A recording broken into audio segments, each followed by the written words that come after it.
नमस्कार, समय शिखर में आपका स्वागत है। मैं संजय मिश्र। भारतीय राजनीति में कुछ ऐसी बयार बह चली है कि सत्ता पक्ष और विपक्ष अपने अपने सहयोगियों के साथ लामबंद होने में जुटे हुए हैं। विपक्ष महागठबंधन के नाम पर माथापच्ची में जुटा हुआ है। राष्ट्रीय स्तर पर कोई मोर्चा तो सामने नहीं आया है, लेकिन राज्य स्तर पर एनडीए विरोधी दल एक मंच पर आने की जुगत में जुटे हुए हैं। बिहार झारखंड में भी कुछ यही कवायद जोरों पर अब है। बिहार में आरजेडी, कांग्रेस, आरएलएसपी, हम और वामपंथी पार्टियां एक साथ आने की कोशिश में है, तो वहीं झारखंड में जेएमएम, जेवीएम, कांग्रेस और आरजेडी जैसे प्रमुख घटक दल एक ही नैया पर सवार होने की जुगत में है। एक मंच पर आने का मन होने के बावजूद इनमें सीटों को लेकर कई बड़े मतभेद हैं। सवाल सिर्फ सीटों की संख्या का नहीं है, सवाल मनपसंद सीटों का भी है। ऐसे में क्या महागठबंधन की नैया को किनारा मिलेगा या बीच मझधार में ही फंसी रह जाएगी? समय शिखर में हम इन्हीं मुद्दों पर अपने खास मेहमानों के साथ चर्चा करेंगे। पहले देख लेते हैं ये रिपोर्ट। बिहार में सियासत की राह भी अब यूपी की ओर चल पड़ी है। बिहार में राष्ट्रीय जनता दल की अगुवाई वाले महागठबंधन में पहले छोटे दलों के आकर्षण से नेता उत्साहित नजर आ रहे थे, लेकिन अब इन दलों की मांग ने महागठबंधन में सीट बंटवारे को नई चुनौती बना दी है। हालांकि इस पर नेता सार्वजनिक तौर पर बयान देने से बच रहे हैं। हमारे यहाँ कोई नाराजगी नहीं है। महागठबंधन ऑल इज वेल। हमारे यहाँ कोई लड़ाई नहीं है, कोई चीज नहीं है। सबका एक ही है कि एनडीए को कैसे परास्त करना और 40 सीट कैसे जीतना है, इस पर मंथन हो रहा है। कांग्रेस की माने तो पहले कांग्रेस की 12 से 20 सीटों पर लड़ने की सहमति बनी थी, लेकिन धीरे धीरे अन्य दलों के इस गठबंधन में शामिल होने के बाद बदलाव हुआ है। हालांकि गठबंधन में सीट बंटवारे को लेकर सब ठीक होने की बात कही जा रही है। हम लोग के महागठबंधन का सवाल है, हम लोग में कहीं भी संवादहीनता नहीं है। हम लोग सभी एक दूसरे से संपर्क में हैं और सारी जितना प्रतिक्रिया होना चाहिए 1 to 1 उसमें हो रहा है। बात सिर्फ इतनी है, जब हम लोग सारे लोग महागठबंधन के एक साथ बैठेंगे तब उसको एक फाइनल शेप दिया जाएगा। महागठबंधन में मांझी के मतभेद किसी से छिपे नहीं हैं, लेकिन उनका कहना है कि महागठबंधन में बिहार की 40 सीटों पर किसी भी प्रकार का आपसी विवाद नहीं है। अब सोचना एनडीए को चाहिए, क्योंकि उनके यहाँ अभी भी सहमति नहीं बन पा रही है। हम लोग एनडीए को देख रहे हैं। एनडीए कहां से कौन कैंडिडेट को लड़ाना चाहता है या कौन पार्टी लड़ना चाहता है, उसी के आलोक में हम भी डिस्कशन करेंगे और उसको देंगे। और आप समझ लीजिए कि यहाँ पर चाहे कांग्रेस हो, चाहे हम हो, चाहे और वीआईपी हो, कोई भी या रालोसपा हो, कहीं कोई मतभिन्नता नहीं है। बिहार में महागठबंधन और एनडीए अपने अपने तरीके से गोलबंद होने में लगे हैं। महागठबंधन और एनडीए एक दूसरे पर किचकिच करने का आरोप लगा रहे हैं। अब इस गठबंधन में पूर्व केंद्रीय मंत्री उपेंद्र कुशवाहा के अलावा जीतन राम मांझी का हिंदुस्तानी आवाम मोर्चा, मुकेश सहनी की विकासशील इंसान पार्टी शामिल है। वामपंथी दल भी इस महागठबंधन में शामिल हैं। महागठबंधन आपसी तालमेल का दावा तो ठोक रही है, लेकिन उसमें कितना तालमेल है ये अगले कुछ दिनों में ही क्लियर हो जाएगा। सहारा समय के लिए पटना से संजीव राय। 2-3 बातें बड़ी कॉमन सुनने को मिलती है राजनीति में। कोई नाराजगी नहीं, कोई मतभेद नहीं, हम सब एकजुट हैं, सबका मकसद एक, एनडीए को हराना है। लेकिन आप विश्वास मानिए, मकर संक्रांति के ठीक बाद सीटों का ऐलान होना था, नहीं हुआ। महाशिवरात्रि भी बीत गई, नहीं हुआ। अब होली के नजदीक क्या सीटों का ऐलान हो जाएगा? मुलाकातों का दौर क्या सब खत्म हो गया है? क्या माथापच्ची खत्म हो गई है और दिल सबके मिल चुके हैं? क्या वाकई वो मजबूती नजर आ रही है जिसका दावा किया जा रहा है? समझने की कोशिश करते हैं। इस वक्त हमारे साथ कई खास मेहमान पटना स्टूडियो में मौजूद हैं। मृत्युंजय तिवारी जी, आप आधिकारिक प्रवक्ता हैं आरजेडी के, आपका बहुत स्वागत है। धीरेन्द्र कुमार मुन्ना, आप हम के प्रवक्ता है, आपका बहुत स्वागत है। अभ्यानंद सुमन, आप प्रवक्ता हैं आरएलएसपी के, आपका बहुत स्वागत है। और मुकेश कुमार, आप राजनीतिक विश्लेषक हैं। तो मृत्युंजय जी, जरा आप ही समझाइए, क्योंकि सबसे बड़ी पार्टी, सबसे बड़ा दल तो आप ही हैं बिहार में, और बिहार से लेकर झारखंड तक संपर्क साधा जा रहा है एक दूसरे के साथ, क्योंकि झारखंड में लालू जी हैं। तो क्या दिल मिल चुका है सही मायने में, या अभी भी कुछ हिसाब बाकी रह गया है?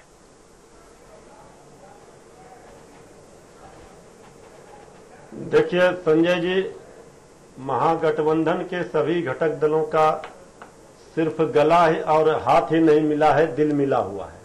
और हमारे यहाँ महागठबंधन में कोई किचकिच नहीं है। जहां सीटों को लेकर के बड़े भाई छोटे भाई को लेकर के मारा मारी था, उसका हसर आपने देख लिया कि जहां 2 सीट वाले थे उनको 17 सीट दिया गया। इसलिए दिया गया कि उनका जो कॉन्फिडेंस था वो डगमगा गया था। उनको लग रहा था कि अपनी बात कर लेते हैं जरा, पहले आपके यहाँ आईना साफ हो जाए फिर उधर चलेंगे। इसलिए हमारे यहाँ कहीं नहीं, मेरे यहाँ आईना पूरी तरह से साफ है। आप देख रहे हैं कि वहां से सारे लोग इधर आ रहे हैं। हमारा कुनबा महागठबंधन का बढ़ रहा है, तो ये तो हमारी ताकत बढ़ रही है। जनता के दिलों का गठबंधन है ये।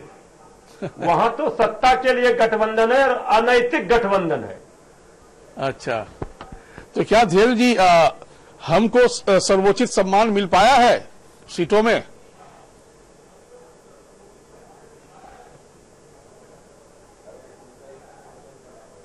धीरेन्द्र जी, आप ही से सवाल था।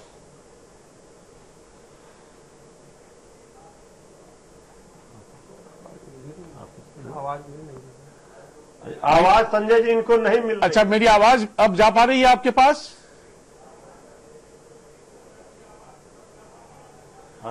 चलिए कोई नहीं, हम सुमन जी से जान लेते हैं। नहीं आ रही है अभी, अच्छा, आवाज नहीं मिल रहा है। एनीवे, तो यही सवाल सुमन जी आपके लिए है, अभ्यारण जी, कि क्या आरएलएसपी जिस मकसद से एनडीए से अलग हुई थी, क्या महागठबंधन में अब पूरी तौर पर तरजीह मिल पाई है आज की तारीख तक?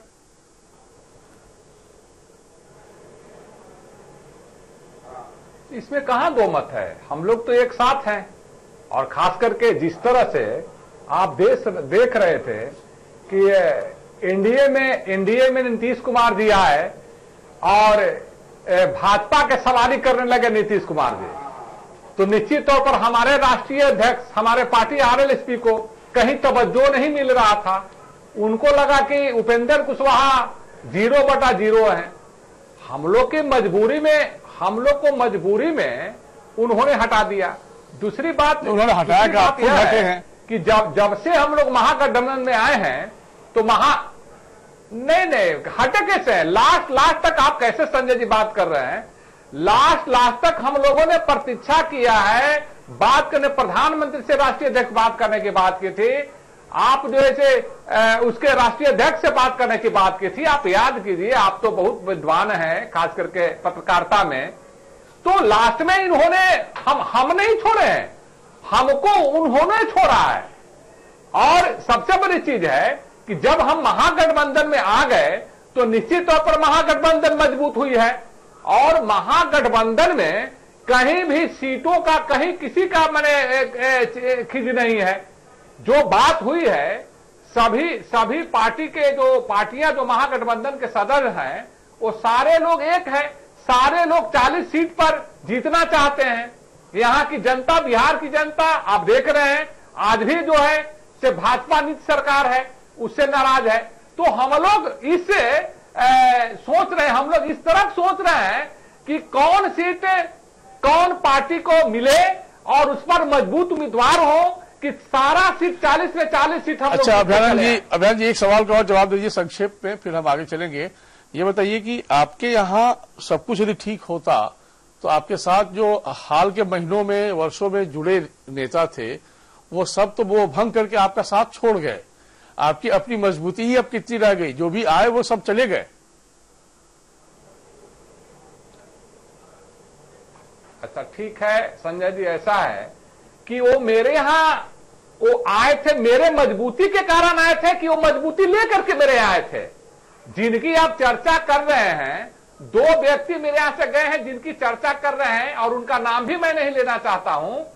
उनका तो बिहार की राजनीति में कोई जनाधार ही नहीं है।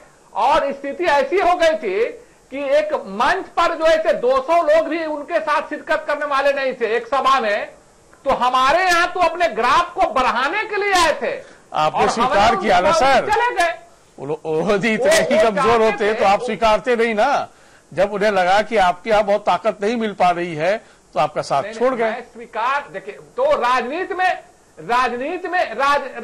में बहुत दिन से राष्ट्रीय लोक समता पार्टी में आने के लिए जी, जब वो अपने पार्टी को समाप्त कर दिया था तो मेरे पार्टी में आने के लिए 2 साल से वो बार बार जो ऐसे हम लोग को प्रेशर बना रहे थे, लेकिन हम लोग देखा, सारे लोग तो जानते थे कि कब कितने दिन तक ये लोग रहेंगे, वो आप भी जानते हैं। लेकिन ठीक है, हम लोगों ने सोचा था कि पार्टी में आए हैं तो मजबूती के साथ रहेंगे। अगर चलिए ठीक है, कोई नहीं, हम अगले सवाल पर आए उससे पहले हम अपने सम्मानित दर्शकों को बता दें कि देखिए, महागठबंधन में जो सूत्रों के हवाले से जानकारी मिलती है वो लगभग 20 से 22 सीट के आसपास आरजेडी के खाते में मामला जाएगा। लगभग 10 या 11 सीटों पर कांग्रेस के पक्ष में फैसला आएगा। आरएलएसपी को 2 या 3 सीटों पर संतुष्ट होना पड़ेगा। हमको भी 1 या 2 सीटें मिलेंगी और एक वामपंथी के लिए भी, वामपंथ दल के लिए भी छोड़ा जाएगा। लेकिन अभी तक इस पर अंतिम मुहर नहीं लग पाई है।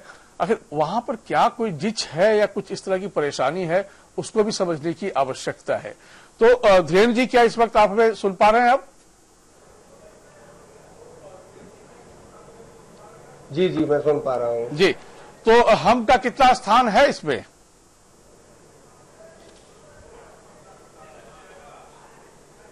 हमको अभी के समय में कोई स्थान नहीं दे, मुझे ऐसा नहीं लगता है जी। हमारी ताकत को महागठबंधन में स्वीकार्यता मिली है और इसका उदाहरण के रूप में 2 उपचुनाव हुए और हमारे आने के बाद दोनों उपचुनावों में सफलता मिली है महागठबंधन को। तो मैं समझता हूं कि हमारी ताकत बढ़ी है पहले से। तो कहां तक क्लेम बनता है आपकी पार्टी का 40 में से?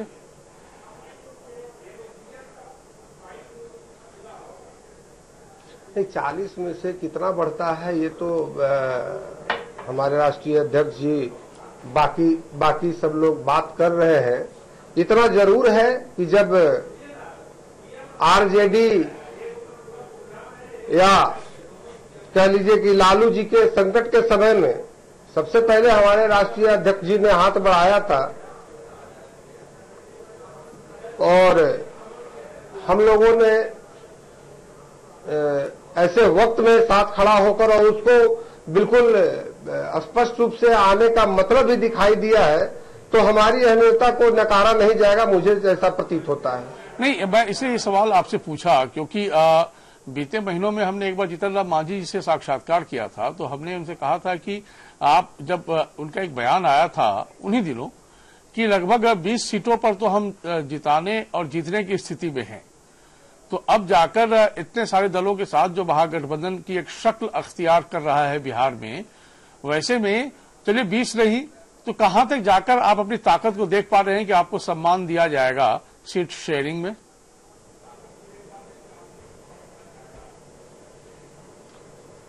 अब एग्जैक्ट अगर नंबर की बात करेंगे तो वो तो मैं आपके स्टूडियो में बता नहीं पाऊंगा। नहीं, फिर भी कहां तक लगता है 40 में से? इतना जरूर है कि थोड़ा वक्त लग रहा है।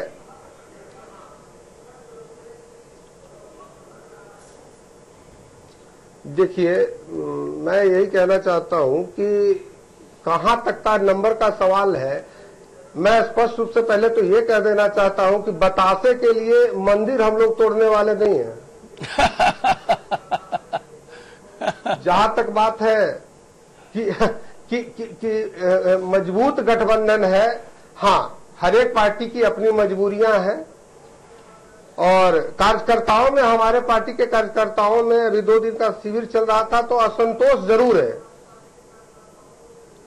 और मुझे लगता है कि 1-2 दिन में वो सीटों का बंटवारा हो जाएगा। जी, असंतोष जरूर है क्योंकि कहीं न कहीं इशारा ऐसा जरूर मिल रहा है कि जितना आप चाहते हैं उस हिसाब से स्थान नहीं मिल पा रहा है। लेकिन साथ में आप ये भी कहते हैं कि बताशा के लिए मंदिर हम नहीं तोड़ने जा रहे हैं। तो मुकेश जी, जरा विश्लेषण करके बताइए कि महागठबंधन की कितनी जरूरत है ये एक दूसरे का साथ होना और कितनी मजबूरी है एक दूसरे के साथ मिलकर चलना, क्योंकि भारी बड़ी चुनौती वहां पर एनडीए को लेकर है इनके पास। देखिए मजबूरी का ये नहीं, मैं मुकेश जी से पूछ रहा हूं।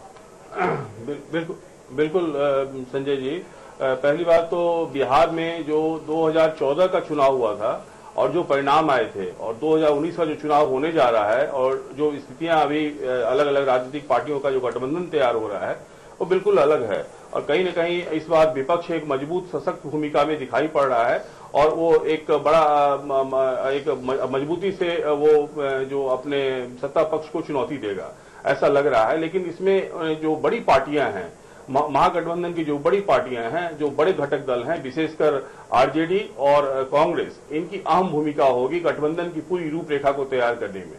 और गठबंधन जब भी होता है संजय जी तो उसमें बराबरी का दर्जा होता है। अलायंस छोटे और बड़े नहीं होते हैं, उनके हर एक की अपनी एक क्षमता होती है, हर एक का एक प्रभाव क्षेत्र होता है, हर एक के लीडर्स होते हैं, उनकी अपनी पहचान होती है, जनता उनको चाहती है। तो सभी का कहीं न कहीं जो समागम होगा, सभी का जब मिलन होगा और उससे जो ताकत उभरेगी, जो केमिस्ट्री नई बनेगी, वो महत्वपूर्ण होगी। तो इस बार जो आरजेडी एक बिहार में सबसे महत्वपूर्ण भूमिका में है और गठबंधन का स्वरूप तय कर रहा है, तो वहां उसको ये भी तय करना होगा कि हम खुले दिल से जो छोटी पार्टियां आ रही हैं, जो उनकी मांगे हैं, जो उनके कार्यकर्ता हैं, जो उनके लीडर्स हैं, जो सक्षम हैं, उनको उचित स्थान दिया जाए, उनको चुनाव लड़ाया जाए। उनकी संख्या जो जिस ढंग से अब कोई विचार नहीं हो उस पर कि हम संख्या अपनी तय करें और उनकी संख्या तय नहीं करें, तो वो जो फ्रिक्शन की बात आप कह रहे थे तो फ्रिक्शन स्पष्ट रूप से दिखाई दे रहा है और फ्रिक्शन अभी रहेगा इसलिए कि वो तय ही नहीं कर पा रहे हैं। इसमें और भी कई सारी चीजें हैं, जो पार्टियां, जो दूसरी पार्टियों से लोग आ रहे हैं, वो कहीं कोई कांग्रेस ज्वाइन कर रहा है, कोई आरजेडी ज्वाइन कर रहा है, तो फिर उसको एकोमोडेट करने की बात हो रही है। उदाहरण के रूप में कीर्ति आजाद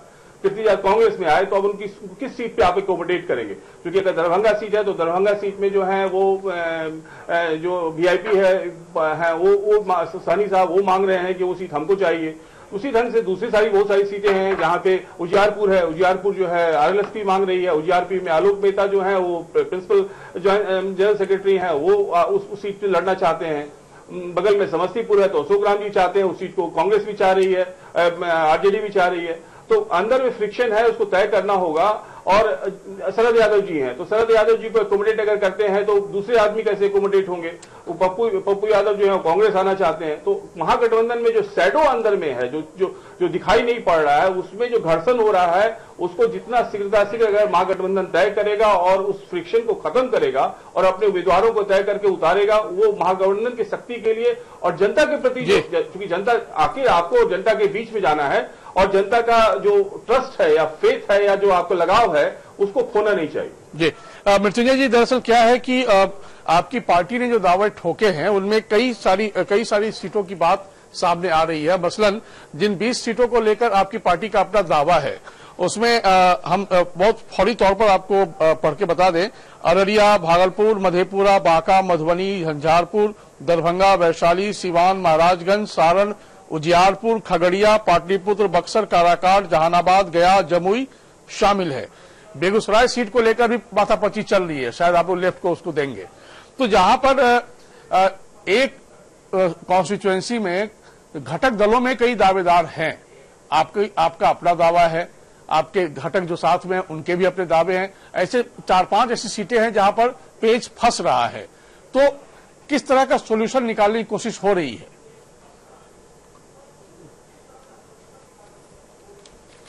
देखिए ये संजय जी, जब महागठबंधन में और दल जुटते गए तो ये जो आप बता रहे हैं ये स्वाभाविक रूप से, ये प्रक्रिया स्वाभाविक रूप से है कि यहाँ पर हमारे सहयोगियों का सम्मान करते हुए सबका सम्मान होगा, सभी दलों का। सभी दल 40 सीटों पर तैयारी कर रहे हैं, इसीलिए हम लोगों के यहाँ सीटों को लेकर के कोई मतभेद नहीं होगा।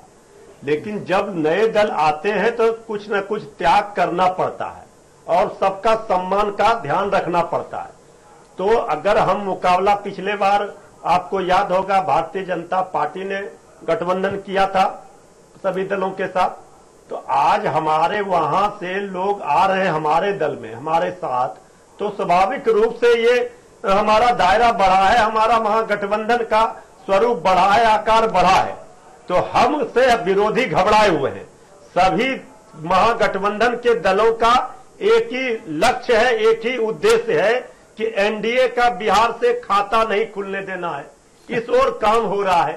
सीटों को लेकर के कहीं कोई परेशानी नहीं है, कहीं कोई किचकिच नहीं है। सर ये बताइए 2014 में जो लोकसभा चुनाव हुआ था उसमें आपकी पार्टी को कितनी सीटों पर जीत मिली थी?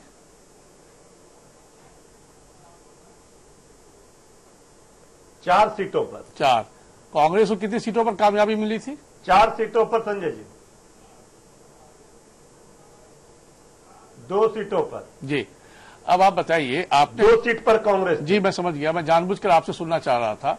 4 पर आप कामयाब हुए थे, 2 पर कांग्रेस कामयाब हुई थी। आपने अभी थोड़ी देर पहले अपने पहले बयान में एक बात कही कि एनडीए में जो 2 सीट जीतकर आई जेडीयू, उसको बराबर का दर्जा दिया गया। अब आप 4 सीट जीते थे वहां पर 2014 में, और 2 सीट कांग्रेस को मिली है, तो कितना बराबर का दर्जा आप देंगे कांग्रेस को अपने साथ? 2014 के चुनाव में एक मिनट हम बता रहे हैं जी। जेडीयू 2014 के चुनाव में अधिकतर सीटों पर उनके उम्मीदवार की जमानत जब्त हुई थी और सब जगह वो 3 नंबर 4 नंबर पर थी। हम पिछले बार 2014 के चुनाव में जी आरजेडी 2 नंबर पर हमारे सभी उम्मीदवार थे, तो कुछ सीटों को, कुछ 1-2 सीटों को छोड़कर सभी जगह पर हम 2 नंबर पर थे। तो हमारा जो जनाधार है, हमारे नेता का जो जनाधार है, ये जग जाहिर है और हमारे गठबंधन के सभी घटक दल इस बात को मानते हैं और हम लोग पूरी तरह से अपने सहयोगी दलों का सम्मान करते हैं और हर दल का सम्मान होगा और उनको सीट मिलेगा और हम लोग जीतेंगे। सर ये आप जान लीजिए। सर आप जनता दल यू का वोट समझ गया सर, क्या था वो आप देख लीजिए। एक और स्पष्टीकरण आपसे चाहिए। जब आप कहते हैं कि बराबरी का दर्जा दिया जाएगा, बराबर का सम्मान दिया जाएगा, तो हर पार्टी की अपनी हैसियत होती है, हर पार्टी की अपनी एक ताकत होती है, उस आधार पर आकलन करके उसे वो दर्जा दिया जाता है। हम मानते हैं कि आपके यहाँ 5 दल एक साथ इकट्ठा हो रहे हैं एक मंच पर, जिनको भी चुनाव मैदान में एकजुट होकर किस्मत आजमाना है। लेकिन जब आरजेडी के बारे में ये जानकारी आ रही है कि 50% सीट पर तो आरजेडी ही लड़ेगी, तो बाकी 50 पर आप बराबरी का दर्जा यदि देते हैं तो उसमें से भी कांग्रेस को आप 10 या 11 सीटों पर आप समझौता होने की संभावना आ रही है, जैसी कि जानकारी मिल रही है बाहर से। तो बाकी 10 में बाकी दल, इस तरह का बराबरी का दर्जा का समीकरण बैठ रहा है क्या? देखिए संजय जी, संजय जी, बराबरी का दर्जा हमने नहीं कहा। अच्छा, हमने कहा सभी सहयोगी दलों का सम्मान, और वो सम्मान जो होता है उससे बड़ा कोई चीज नहीं होता है। आपस में हम एक दूसरे का सम्मान सभी दल कर रहे हैं और सभी का लक्ष्य एक है कि हमको एनडीए को हराना है, तो इसलिए कहीं कोई परेशानी नहीं है। ठीक, एनडीए को हराना एक लक्ष्य, और उस लक्ष्य की आड़ में यह है कि हमको भी जीतना है। तो बहरहाल धीरेन्द्र जी, ये बताइए, बहुत संक्षेप में आपसे जानना चाहेंगे कि जब आपने कहा कि आपकी कार्यकर्ता वो हारेगा तो हम तो जीतेंगे। ठीक सर, सुन तो लीजिए ना। कार्यकर्ता शिविर में एक असंतोष उभरा था, जिसका जिक्र आपने अभी थोड़ी देर पहले हमसे किया, साझा किया। तो वो असंतोष के कारण क्या थे?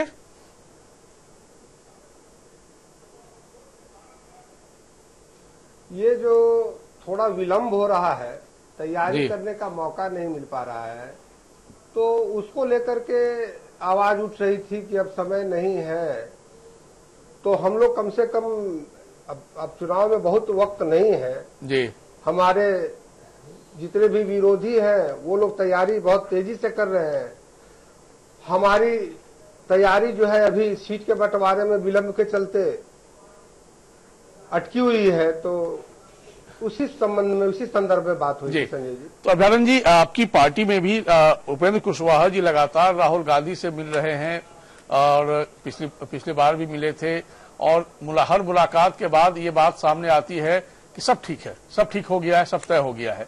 लेकिन एक असंतोष उभर रहा है हम के कार्यकर्ताओं में, तो जाहिर है आपकी पार्टी के कार्यकर्ताओं में भी वो असंतोष है।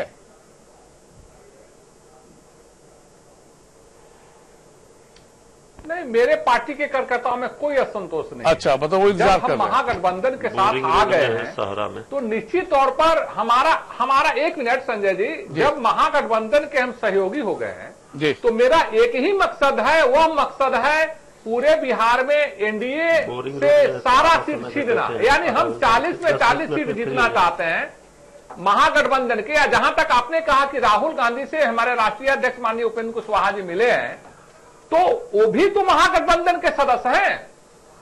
एक बड़े जो केंद्र स्तर पर कांग्रेस जो पार्टी है वो बड़ी पार्टी है।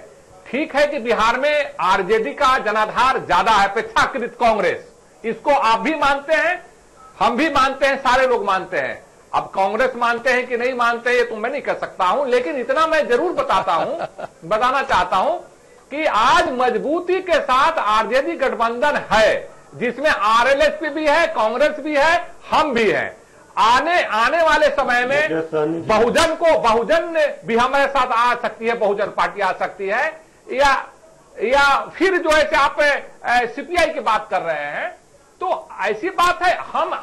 मेरे गठबंधन का यानी हमारा गठबंधन का मकसद है जी यहां से एनडीए गठबंधन को मात देना, सारे सीटों पर जीतना, और हमारे राष्ट्रीय अध्यक्ष ने सर हर गठबंधन का यही दावा होता है। चलिए मैं आपको रोक रहा हूं। देश के प्रधानमंत्री को बाहर कैसे लास्ट कमेंट इस सेगमेंट का आपसे कि जो हालात बने हैं यहां पर क्या है ना, कई दलों का एक धड़ा तैयार हो गया है और उसमें कौन कौन और आएंगे ये समझना थोड़ा अब कठिन हो रहा है, लेकिन सीटें तो सीमित है साहब। तो ऐसा तो नहीं कि मेनी कुक्स स्पॉइल द फूड वाली स्थिति भी हो सकती है। नहीं आज सामने नहीं रह पाएंगे। मुकेश जी हमसे बात कर रहे हैं संजय जी क्या? नहीं मुकेश जी से सवाल था। संजय जी जो आपने अभी चित्र खींचा है और जो बातें हो रही हैं उसमें महागठबंधन में कई दरार दिखाई दे रहे हैं। जैसा अभी बताया गया कि सीटें 4 हमारी आरजेडी की थी, 2 कांग्रेस की थी, और एक नया गठबंधन, उस गठबंधन में एक नया दल आया है जो एनडीए से निकलकर यूपीए में आया है। आरएलएसपी जो है वो यूपीए में आया है, महागठबंधन में आया है। उनके 3 सदस्य थे, और ये भी देखना जरूरी होगा महागठबंधन में कि स्ट्राइक रेट कितना है, किसका कितना स्ट्राइक रेट है, कौन कितना किस जगह पे वहां पे उस इफेक्टिव है। अगर हमको नंबर 2 की स्थिति में थे, हम नंबर 3 की स्थिति में थे और हमको ज्यादा संख्या में सीटें चाहिए, तो आप खुले दिल से महागठबंधन की रूपरेखा तैयार नहीं कर रहे हैं। इसलिए जो शुरू में आपने कहा कि घर्षण वहां दिखाई पड़ रहा है। दूसरी चीज है वाम दल की शुरू से लेकर अभी तक, आजादी के बाद से अभी तक, अगर कोई एक ऐसा राज्य है जहां उसकी अपनी पकड़ है, जहां उसके कार्यकर्ता हैं और ग्रामीण अंचल में है, वो वाम दल है। तो वाम दलों में उदाहरण के रूप में बेगूसराय से कन्हैया कुमार जी का नाम आया। अब कन्हैया कुमार जी जो है उनके नाम को सीपीआई ने रिकमेंड कर दिया, उसको फिर कहा जा रहा है कि नहीं आरजेडी भी वहां लड़ना चाहती है। तो इस ढंग का जो मंतव्य में विरोध दिखाई पड़ रहा है वो उचित नहीं है। वहां सीपीआईएम की अपनी भूमिका होगी, वहां सीपीआईएम माले की भूमिका होगी कुछ स्थानों में। तो अगर आप वाम दल को महागठबंधन में उचित स्थान नहीं देते हैं तो दरार तो खुद पैदा कर रहे हैं आप, क्योंकि इनका अपना वोट बैंक है और ये चुनाव लड़ेंगे, क्योंकि चुनाव जो है वो बहुत महत्वपूर्ण है इस बार का 2019 का चुनाव। तो ये ऐसी सारी चीजें अगर आप परसेंटेज को लेके और डेटा बैंक को लेके काम कर रहे हैं और महागठबंधन को सशक्त एक भूमिका रूप देना चाहते हैं। अब पप्पू यादव जी की भूमिका होगी, पूर्वांचल में पप्पू यादव जी की भूमिका होगी। उनकी पत्नी ऑलरेडी अभी वर्तमान में वो सांसद है, कांग्रेस सांसद हैं, तो वो किस ढंग से जाएंगे, कहां जाएंगे? अगर वो नहीं जाएंगे तो वो अपनी उनकी पार्टी है जाप, वो चुनाव लड़ेंगे तो किसका वोट वो लेंगे? तो ये महागठबंधन की अभी रूपरेखा को तय करने में जो विलंब हो रहा है, उनके जो अभी महत्वपूर्ण लीडर हैं, ये भी एक बहुत महत्वपूर्ण बात है कि यूपीए। बिल्कुल सर, आपका सही आकलन है और ये राह उतना आसान नजर नहीं है आ रहा है जितना कि ये लोग बता रहे हैं। बहरहाल बहुत धन्यवाद मृत्युंजय तिवारी जी आपका, बहुत धन्यवाद धीरेन्द्र मुन्ना जी आपका, बहुत धन्यवाद अभ्यानंद सुमन जी आपका।